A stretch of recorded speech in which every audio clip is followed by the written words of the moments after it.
नमस्कार आनंदी न्यूज़ 24 बिहार देख रहे हैं आप। मैं हूँ राशिद रजा। आपको बता दूं कि इस वक्त मेरी हाजिरी मुजफ्फरपुर जिला के प्रतिष्ठित महंत दर्शन दास महिला महाविद्यालय मुजफ्फरपुर के गेड इकाई में है।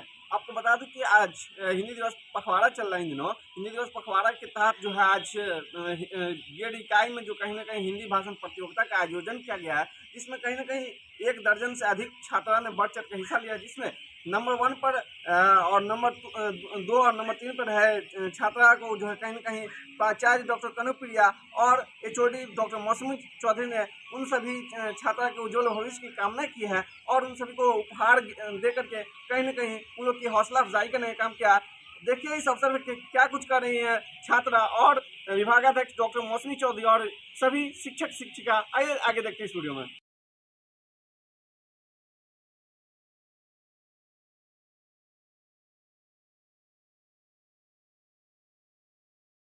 सलिल तरंगा है, हर भाषा को अंगीकार किए हिंदी पावनी गंगा है।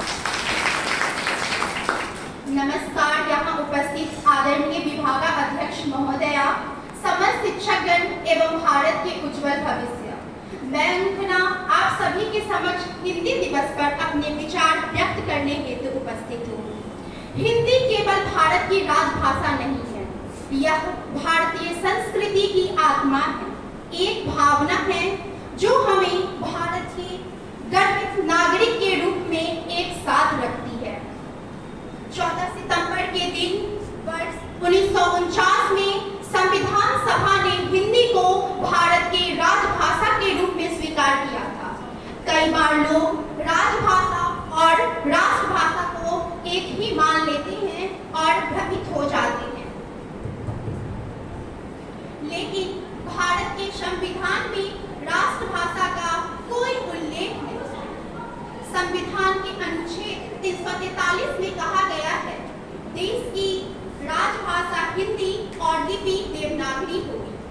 महात्मा गांधी जी ने एक बार कहा था, जैसे ब्रिटेन में अंग्रेजी बोली जाती है और सभी लोग अंग्रेजी में बात करते हैं, ठीक उसी प्रकार हमारे देश में हिंदी को राष्ट्रभाषा का सम्मान मिलना चाहिए।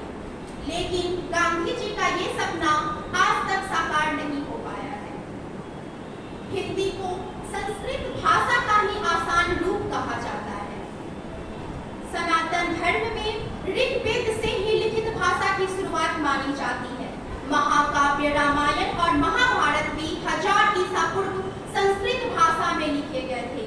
समय के साथ साथ संस्कृत का विस्तार और प्रभाव बढ़ा, लेकिन 500 ईसा पूर्व अपभ्रंश की शुरुआत हुई, जिसका अर्थ है हिंदी भाषा का एक और सरल रूप।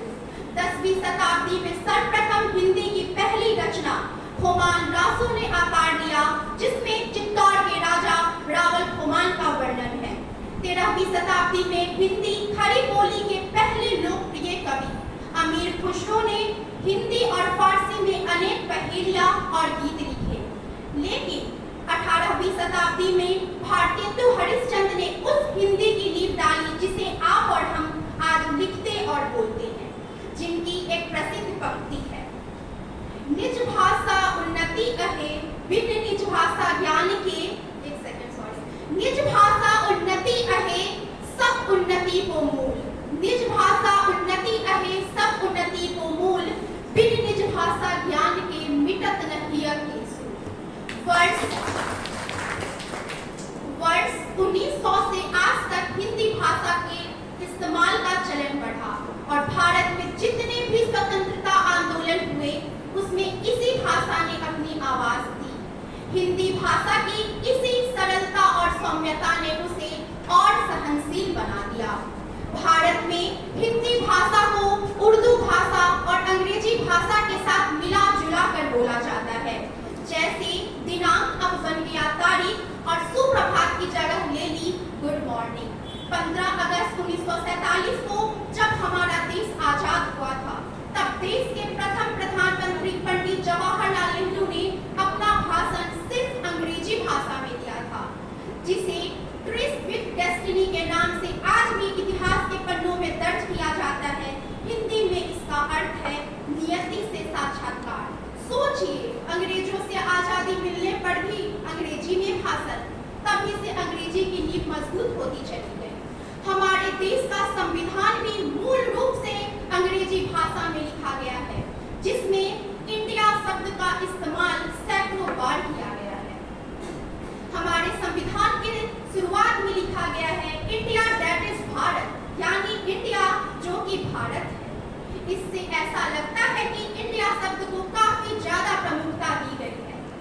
हिंदी के प्रति ऐसी ही हीन भावना को देखकर प्रसिद्ध व्यंग्यकार हरिशंकर परसाई ने एक बार कहा था, हिंदी दिवस के दिन हिंदी बोलने वाले दूसरे हिंदी बोलने वाले से कहते हैं हमें हिंदी में बात करना चाहिए। एक अध्ययन के मुताबिक अधिकतर लोग जो अंग्रेजी बोलना भी नहीं जानते, वे भी अंग्रेजी में हस्ताक्षर करते हैं। हस्ताक्षर से मतलब अंग्रेजी में साइन करने से है और अंगूठा लगाने का मतलब हिंदी भाषी लोगों से है। और ये स्थिति तब है जब हिंदी पूरी दुनिया में बोली जाने वाली दुनिया की सबसे बड़ी तीसरी भाषा है। पहले स्थान पर अंग्रेजी, दूसरे स्थान पर चीन की भाषा मैंडरिन और तीसरे स्थान पर हमारी मातृभाषा हिंदी है। भारत में जितने सरकारी विद्यालय नहीं हैं, उससे ज्यादा अंग्रेजी भाषा सिखाने वाले शिक्षण संस्थान हैं। परीक्षा प्रपत्र भरने से लेकर नौकरी पाने तक, बायोडेटा से लेकर साक्षात्कार तक अंग्रेजी भाषा का ही इस्तेमाल होता है। लोग अपना परिचय नहीं, इंट्रोडक्शन देते हैं। लोगों को नौकरी नहीं, जॉब चाहिए, वेतन नहीं, सैलरी चाहिए।